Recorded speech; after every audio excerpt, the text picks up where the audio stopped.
ya kepada Bapak JPU, hendaklah hukum ini ditegakkan. Telah banyak para hakim ini telah ditangkap karena jual beli kasus, ya, karena memutus ada kepentingan bahwa sidang ini disaksikan oleh seluruh masyarakat Indonesia, disaksikan oleh tokoh-tokoh nasional, disaksikan oleh para ulama, bahkan disaksikan di seluruh dunia. Kalau belum pernah ada yang namanya presiden itu ijazahnya diduga palsu. Keadilan ini sudah hancur, citra keadilan ini sudah rusak. Ketika menunjukkan bahwa pengadilan itu tidak berani memutus kebenaran, maka dipastikan bahwa hukum itu telah dikuasai oleh para penguasa. Ini yang dijelaskan oleh baginda Rasulullah, bahwa kalau sidang Gus Nur ini tidak ditegakkan kebenaran, alias ketika ijazah itu tidak dihadirkan yang asli, maka otomatis Gus Nur harus dibebaskan sama Bambang Tri, saudara. Sebaliknya Presiden Jokowi harus diberikan sanksi. Penduduknya adalah mayoritas Muslim, tetapi Muslim di sini justru lebih tersisihkan dalam hal aturan, dalam hal pemerintahan, dalam hal ketatanegaraan. Jangan ada kayak karikatur kemarin saya lihat kan, Pak, saya minta keadilan, beli tahu katanya, ya kan? Jangan seperti itulah. Sebetulnya hakim mesti independen dia. Hakim itu bukan anak buah atau bawahan dari JPU. Dia bisa, kalau dia tengah jalan itu nggak benar, dia bisa melakukan semacam tanda kutip diskresinya. Ini sidang nggak bisa dilanjutkan.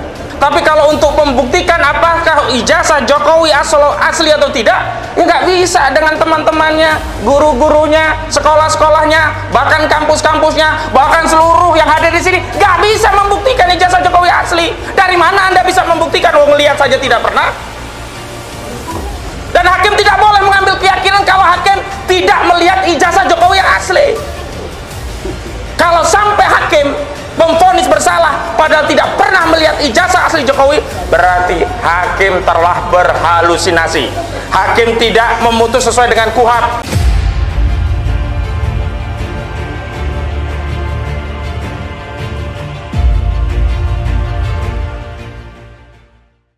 Assalamualaikum warahmatullahi wabarakatuh. Waalaikumsalam warahmatullahi wabarakatuh. Alhamdulillah wa syukurillah wa ni'matillah, la haula wa la quwata illa billahil aliyyil azim.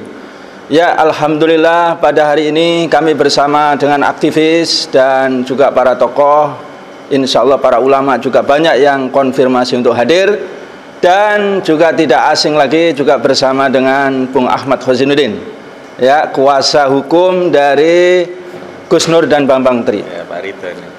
Ya, yang pertama kami sampaikan bahwa saat ini adalah tanggal 14, ya. Kami diberitahu oleh kuasa hukum bahwa saat ini akan hadir, ya, saksi ahli ITE dan juga saksi ahli forensik. Ya. Yang kedua, kami sampaikan sekali lagi bahwa dari saksi-saksi yang ada tidak mampu menunjukkan kebenarannya itu secara pasti. Bahkan nampak sekali ketidaksiapan dan ketidakjujurannya atau kebohongannya.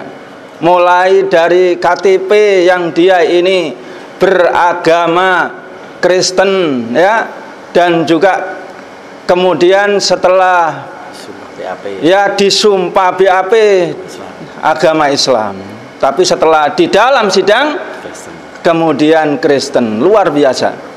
Demikian juga yang lain BAP-nya banyak yang sama atau hampir sama, alias BAP copy paste, ya, dan lain sebagainya masih banyak lagi, ya. Dan yang kedua, yang selanjutnya adalah bahwa apa yang dialami Gus Nur ini, ya, benar-benar kezaliman dan kriminalisasi, karena beliau ini dan Bambang Tri juga belum tentu bersalah dan sampai hingga saat ini tidak terbukti bersalah. Namun langsung, ya, Gus Nur, wabil khusus Gus Nur ini, ya, didatangi oleh penyidik dan juga disampaikan ya agar kooperatif, insya Allah hanya keterangan saja, tidak akan ditangkap, tidak akan ditahan, bahkan didatangi lagi, disampaikan demikian rupa, didatangi lagi sampai juga beli madu, saudara. Ternyata setelah datang ke Mabes langsung diambil keterangan di BAP dan ditangkap. Ya, sudah sangat ditahan, sungguh sangat zalim sekali. Ya. Yang ketiga saya sampaikan juga bahwa banyak para ahli ataupun juga khususnya adalah ahli agama mengatakan bahwa persoalan ijazah palsu ini bukanlah persoalan agama. Ini adalah salah besar. Karena Islam ini mengatur seluruh amal perbuatan kita.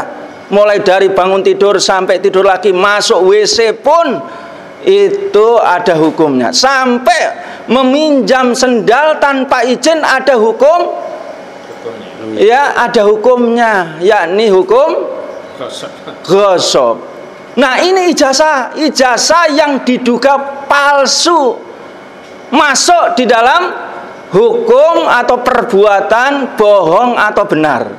Maka sungguh sangat keras sekali hukum bohong itu adalah haram, dan Rasulullah menegaskan nanti tidak ada tempatnya di surga melainkan telah disiapkan neraka oleh Allah SWT.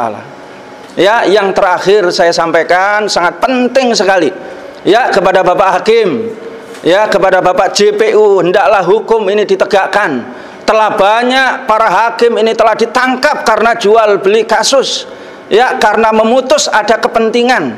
Ya, ini sangat banyak sekali. Demikian juga JPU, bagaimana kasus dari Pinangki luar biasa. Ya, divonis dia lebih dari 10 tahun, sekarang ini bebas, enak-enak saja, saudara. Ini nampak yang ada di tengah-tengah masyarakat, sehingga hukum ini kemudian menjadi rusak citranya. Dan ditegaskan oleh baginda Rasulullah SAW, ya. Jadi ketika ya kemudian hukum ini kemudian diperjualbelikan, hukum ini tumpul kepada penguasa dan backing-backingnya, hukum ini tumpul kepada para pejabat, namun ketika hukum itu kemudian tajam kepada rakyat dan hukum ini tajam kepada orang-orang lemah, Rasulullah SAW menegaskan ketika ada kasus ya wanita Bani Makhzum Mia, ketika dia mencuri dari kalangan bangsawan dan ketika minta dispensasi agar tidak dihukum, ketika itu baginda Rasulullah SAW marah dan mukanya merah dan bergetar. Rasulullah SAW itu menanggapi persoalan ini, ya seolah-olah langit ini runtuh, dunia ini hancur, saudara sekalian. Dan Rasulullah SAW mengatakan, ayyuhan nas innama ahlakal ladzina qablahum, wahai manusia, sesungguhnya yang membinasakan orang-orang sebelum kalian, ya annahum kanu idza saraqa fihim syarifu tarakuhu,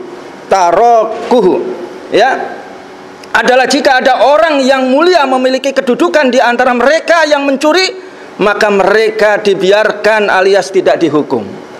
Ya, wa idza saraqa fihim dhaifu, ya aqamu alaihil haddi, maka ketika ada yang kemudian lemah, yang lemah itu mencuri, maka dikenakan hukum had baginya. Subhanallah. Jadi Rasulullah SAW berpesan, saudara sekalian, akan hancur sebuah negara, ya akan hancur sebuah masyarakat. Nah, ini yang kemudian kami sampaikan kepada Bapak Hakim, ya kepada Bapak JPU juga, bahwa sidang ini disaksikan oleh seluruh masyarakat Indonesia, disaksikan oleh tokoh-tokoh nasional, disaksikan oleh para ulama, bahkan disaksikan di seluruh dunia. Kalau belum pernah ada yang namanya presiden itu ijazahnya diduga palsu, atau ya dugaan pasti akan palsu kalau tidak bisa mendatangkan ijazah yang asli. Ya, jadi sekali lagi saya sampaikan, saudara sekalian rahimakumullah, ya kepada Bapak para hakim dan JPU dan tokoh-tokoh nasional, terutama adalah Pak Mahfud yang terus-menerus ingin menegakkan hukum. Ya, yang pertama, ketika tidak ditegakkan kebenaran, ketika tidak ditegakkan keadilan, yakni yang pasti itu adalah ijazah asli itu didatangkan sehingga terbukti dengan pasti, maka kekalahan kalian yang pertama adalah citra keadilan ini sudah hancur, citra keadilan ini sudah rusak, karena ini disaksikan oleh seluruh rakyat Indonesia, tokoh, para ulama, bahkan disaksikan oleh seluruh dunia. Yang kedua, negara ini akan benar-benar hancur, menunjukkan kalau kemudian keadilan tidak ditegakkan,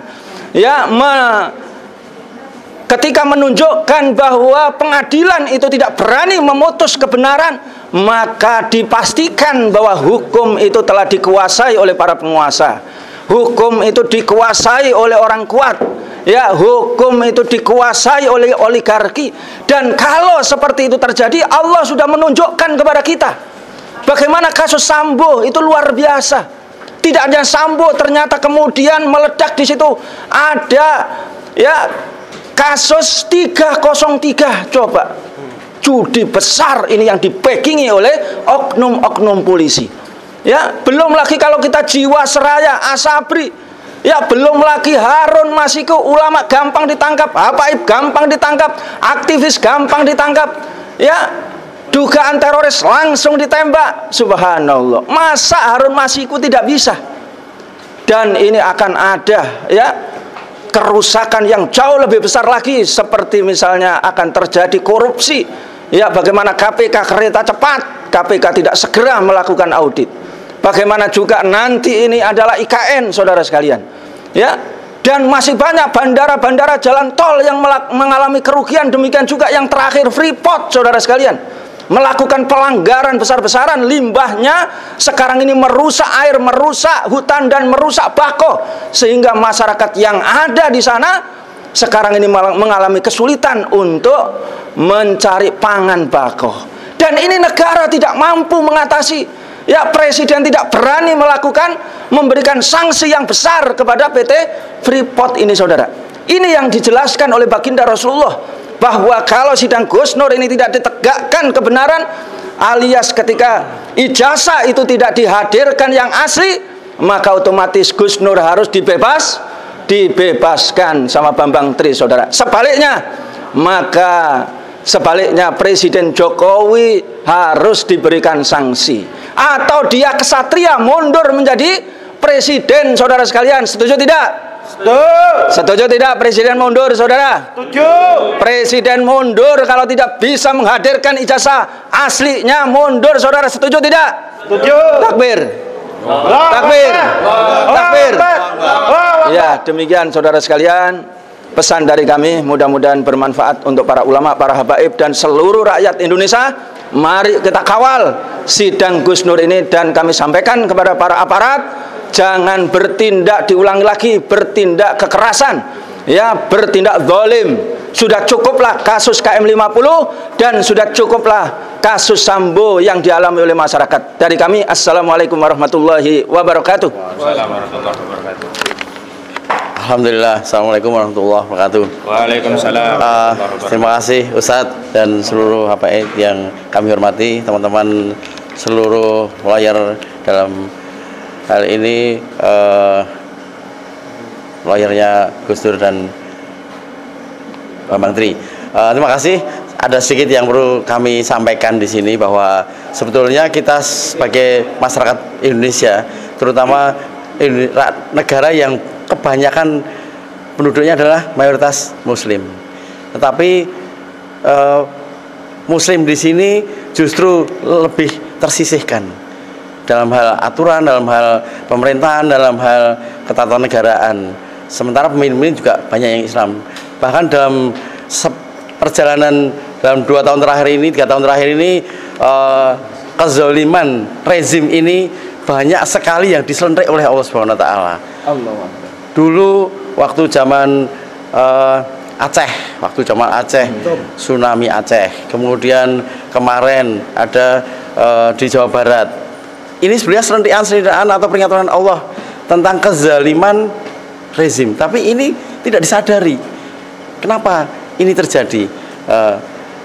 Ini karena apa? Allah sendiri juga masih sayang terhadap umatnya yang masih bersujud. Sehingga insya Allah semoga mereka yang masih bersujud jadi korban bencana, jadi syahid di mata Allah Subhanahu wa taala. Dan yang kedua, dalam persidangan ini banyak sekali hal-hal yang janggal, bahkan bisa dikatakan persidangan yang seperti dagelan. Karena apa?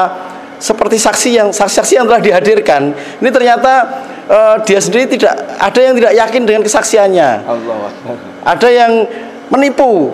Waktu di BAP dia mengaku Islam, begitu dihadirkan di sidang mengaku Nasrani atau Kristen. Ini sebenarnya yang penistaan agama yang sungguhnya malah justru ini sebenarnya. Tapi ini nggak mereka sadari. Nah, ini alhamdulillah seorang muslim ini hatinya hanya berlindung pada Allah, pasrahnya. Kemudian yang kedua, yang ketiga, bahwa insya Allah kami semua ini inakmal bidahnya adalah amar ma'ruf nahi mungkar. Ini masyarakat seluruh dunia, seluruh Indonesia, terutama umat muslim dan mungkin yang non muslim sebagian, ini akan melihat betul sebenarnya kayak apa tuh persidangan yang berkaitan dengan religi, berkaitan dengan agama, berkaitan dengan ulama. Mereka akan tahu secara persis dan secara utuh mana yang zalim, mana yang mendolimi, mana yang didolimi. Dan insya Allah selalu melindungi umatnya yang khusyuk. Amin ya Allah. Amin. Takbir. Allahu Akbar. Takbir. Allahu Akbar. Takbir. Allahu Akbar. Demikian yang perlu saya sampaikan, dan kurang maaf, dan terima kasih seluruh teman-teman lawyer. Assalamualaikum warahmatullahi wabarakatuh. Assalamualaikum warahmatullahi wabarakatuh. Assalamualaikum warahmatullahi wabarakatuh. Saya advokat Sutawidia, tidak masuk dalam list. Saya menyampaikan rasa simpati saya. Ya, saya membuat publikasinya sesuai dengan kemampuan saya. Saya melihat ada kata-kata bijak, menulis itu adalah mengukir keabadian. Oke? Kita pun saat di depan kamera ini pun mengukir keabadian. Jadi orang-orang yang saat ini akan dievaluasi oleh orang dan masa depan. Ya, rezim ini juga akan dievaluasi oleh rezim yang menggantikannya nanti. Seperti Soekarno dievaluasi oleh Soeharto, dan selanjutnya Gus Dur, lalu Megawati dan sebagainya. Semua akan dievaluasi. Jadi jangan main-main. Sidang pengadilan ini pun mengukir keabadian. Ya, andai kata ada kebohongan dari aparat penegak hukum ada 4 ya, polisi dari penyidikan, jaksa, hakim, dan kita semua para advokat. Itu adalah APH kita sebut, aparat penegak hukum. Saya sebagai pengamat lapas juga, lembaga pemasyarakatan, saya baru kembali dari Lapas Batu. Lapas Batu itu di Nusa Kambangan. Bagaimana orang diukir juga dengan video, sholat, mandi, kelihatan semua. Jadi saya pikir kalau orang-orang yang zolim di situ ditempatkan, itu dibina atau tanda kutip dibinasakan. Apakah itu pertanyaannya? Karena tidak ada bersentuhan dengan aparat. Tidak bersentuh selama 6 bulan. Jadi itu masa isolasi saya lihat di Nusa Kambangan. Apakah orang-orang itu yang akan didatangi atau dikirim orang-orang yang salah, yang hukumannya mati dan sebagainya? Saya rasa tidak. Kenapa? Karena di negeri ini ada kekuasaan yang lebih besar dari kekuasaan yang ada, yaitu kekuasaan finansial yang bisa membuat orang berubah, bernegosiasi. Nah, inilah yang kita tidak mau. Jangan sampai orang-orang seperti Gus Nur, Bambang Tri, karena dia tanda kutip boleh ya, dalam finansial, dia tidak mendapat keadilan. Tidak boleh. Jangan ada kayak karikatur kemarin saya lihat kan, Pak, saya minta keadilan, beli tahu katanya, ya kan? Jangan seperti itulah. Makanya saya salut dengan rekan muda kami berdua ini, Ahmad dan senior saya Egy Sujana, abang saya Egy Sujana, membela orang-orang seperti ini dalam tim pembela umat dan aktivis ya. Nah, saya pikir gitu. Jadi saya harapkan kalau pengadilan itu sudah menemukan ketidakbenaran atau penyimpangan dalam proses ini, sebetulnya hakim mesti independen dia. Hakim itu bukan anak buah atau bawahan dari JPU. Dia bisa, kalau dia tengah jalan itu nggak benar, dia bisa melakukan semacam tanda kutip diskresinya. Ini sidang nggak bisa dilanjutkan. Ini yang impian saya. Nah, apakah itu akan terjadi pada rejim setelah ini 2024? Walau alam. Harapan saya, suara saya satu. Ya, mungkin ada lagi dengan anak saya, istri saya dan sebagainya. Itu mungkin saya bisa pengaruhi. Tapi apa dayanya? Kalau nanti kita ada kecurangan berikutnya. ya kan? Anda jangan pikir politik itu tidak penting. Politik itulah yang akan menghasilkan undang-undang, baik undang-undang tenaga kerja, undang-undang dan macam-macam ya. Jadi saya pikir umat itu, tadi saya dipikir advokat sebelumnya mengatakan mayoritas, tapi terpinggirkan, ya. Ini kan lucu. Makanya kita kalau demo besar-besaran kita jangan hanya sekedar karnaval jutaan orang, tapi kita tidak dianggap. Nah inilah yang sebagaimana diperingatkan oleh Nabi. Suatu kali umatku banyak tapi kayak buih. Kita jangan kayak buih, ya. Maka itu jangan merasa minder dengan adanya hanya media-media kecil, tidak. Media, ya, jangan. Media kecil itu seperti kita mengumpulkan benda, lama-lama jadi bukit, nabung dari kecil bukit. Jadi kita jangan. Saya support, saya akan lakukan ini support. Makanya saya datang. Saya pernah membela Pak Kiflan Zain dan Ruslan Buton. Kita juga bisa kok, nggak minder pada saat kita ketemu sama ahli yang sertifikatnya Inggris semua. Pada saat kita bilang ini Anda nggak bisa ngitung bagaimana kebutuhan penyimpanan data, Anda ahli atau pedagang korbola di gelodok. Jangan seperti itu. Nah saya harapkan kalau ini adalah ahli dari cyber, jangan takut. Dia mau ijazahnya bahasa Inggris semua, setebal apapun, Anda jangan mundur rekan muda kami Ahmad. Saya melihat artikulasinya masa depan pengacaraan itu akan ada pada kaum muda ini. Ya, saya yang sudah mulai sepuh, umur 60 tahun ini, saya menyupport, ya. Wassalamualaikum warahmatullahi wabarakatuh. Wassalamualaikum warahmatullahi wabarakatuh. Dulu ya sekarang kutu. Takbir! Lagi, monggo. 60 saya ngedengar kutu. Santun ya. Ya wes. Ya. Bismillahirrahmanirrahim. Assalamualaikum warahmatullahi wabarakatuh. Waalaikumsalam. Takbir. Takbir. Takbir. Bismillahirrahmanirrahim. Ini adalah sidang yang ke-9 ya. Sidang yang saya harapkan menghasilkan keyakinan bagi hakim untuk memvonis Bambang Tri bersalah dan dipenjara 100 tahun. Lama tuh. 100 tahun saja, tapi punya keyakinan bahwa Bambang Tri bersalah. Dan keyakinan itu diperoleh dari apa? Dari melihat ijazah aslinya. Bagaimana mungkin bisa yakin kalau ijazah aslinya tidak diperlihatkan? Mohon maaf, ini bukan sidang untuk mengadili Jokowi pernah sekolah atau tidak, pernah SD atau tidak, pernah SMP atau tidak, pernah SMA atau tidak, pernah S1 atau tidak, bukan. Kalau yang dipersoalkan pernah sekolah atau tidak, maka menghadirkan teman-teman Jokowi itu bisa membuktikan bahwa dulu pernah sekolah. Menghadirkan teman SD Jokowi untuk membuktikan bahwa dulu Jokowi pernah sekolah SD. Menghadirkan guru SD Jokowi untuk membuktikan dulu Jokowi pernah sekolah SD. Menghadirkan teman, guru, dan kepala sekolah SMP Jokowi untuk membuktikan bahwa dulu Jokowi pernah sekolah SMP. Dan seterusnya sampai menghadirkan dekan, dosen, termasuk rektor untuk membuktikan bahwa Jokowi pernah kuliah di kampus tersebut. Tapi kalau untuk membuktikan apakah ijazah Jokowi asli atau tidak, ya nggak bisa dengan teman-temannya, guru-gurunya, sekolah-sekolahnya, bahkan kampus-kampusnya, bahkan seluruh yang hadir di sini nggak bisa membuktikan ijazah Jokowi asli. Dari mana Anda bisa membuktikan? Wong lihat saja tidak pernah. Dan hakim tidak boleh mengambil keyakinan kalau hakim tidak melihat ijazah Jokowi yang asli. Kalau sampai hakim memvonis bersalah padahal tidak pernah melihat ijazah asli Jokowi, berarti hakim telah berhalusinasi. Hakim tidak memutus sesuai dengan KUHAP, karena di dalam KUHAP dasar untuk memvonis perkara itu ada 2 alat bukti dan keyakinan hakim. Nah, keyakinan hakim ini penting. Jangan kemudian berasumsi, lah Pak Jokowi kan pernah menjadi wali kota, nggak mungkin dong kalau ijazahnya tidak asli jadi wali kota. Buktinya JR Saragih, Bupati Simalungun, Bupati Simalungun. Sebentar ya, mohon maaf. Pak Kepo, dia amankan ke sana, amankan. Bupati Simalungun itu sudah bisa lolos menjadi bupati, tetapi ya kan, tidak bisa melanjutkan menjadi gubernur. Kenapa? Karena apa? Karena ketahuan ijazahnya palsu, gitu loh. Ketahuan bohongnya ya. Jadi tidak bisa dengan asumsi pernah wali kota, ya pernah bupati, pernah gubernur, bahkan pernah presiden menjadi dasar. Oh, kalau begitu yakin dong kita bahwa ijazahnya asli. Tidak bisa begitu. Bukan jaminan. Nggak ada jaminan gitu.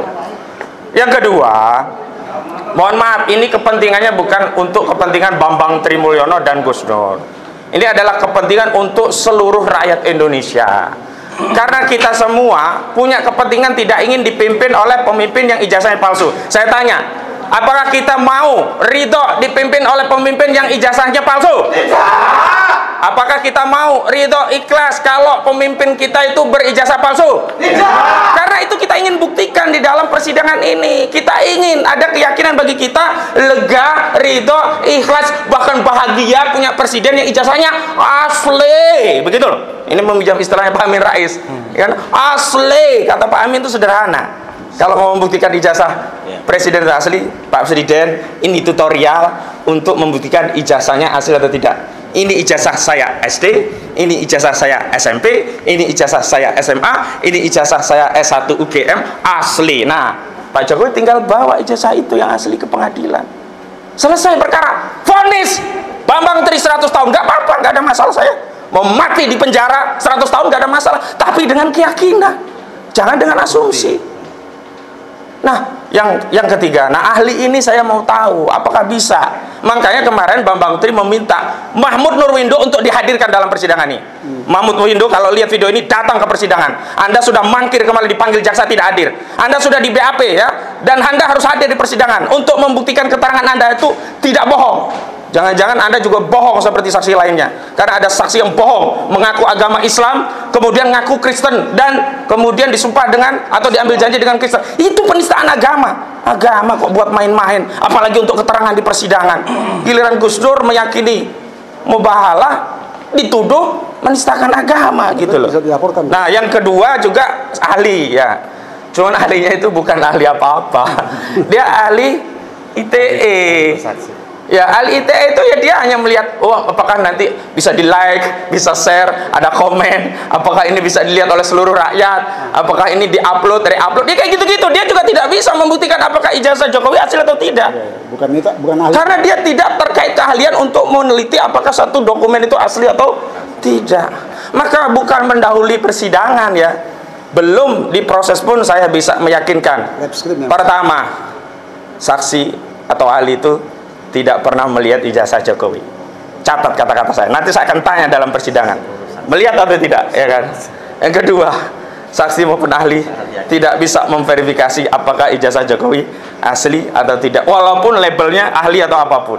Dan yang terakhir, ini statement saya. Begini, sangka baiklah kepada kita tim hukum. Kita ini tidak hendak membela Bambang Tri atau Gus Dur. Kita ini ingin membela masa depan bangsa Indonesia. Ingin membela sejarah kita agar kita tidak mewariskan legasi sejarah pernah dipimpin oleh presiden yang ijazahnya palsu. Tidak ingin. Karena itu kita ingin membersihkan sejarah bangsa Indonesia. Kita punya orang-orang hebat. Ya, Soekarno itu insinyur. Pada zamannya insinyur. Oh, luar biasa, keren. Ada Soeharto, jenderal. Oh, pada masanya ya itu luar biasa. Ada Abdurrahman Wahid, ada Ibu Megawati. Terakhir ini ada Jokowi. Kita juga ingin ya Pak Jokowi namanya dibersihkan. Pak Jokowi itu ijazahnya asli. Jangan sampai karena tidak dibersihkan melalui forum persidangan ini, selamanya legacy akan mencatat bahwa Presiden Indonesia ada salah satu presiden yang tertuduh memiliki ijazah palsu. Demikian dari saya. Billahi taufik wal hidayah wal afu minkum. Assalamualaikum warahmatullahi wabarakatuh. Waalaikumsalam warahmatullahi wabarakatuh. Tadi ibu-ibu siapa yang mau kasih statement? Kita bikin video. Mohon maaf.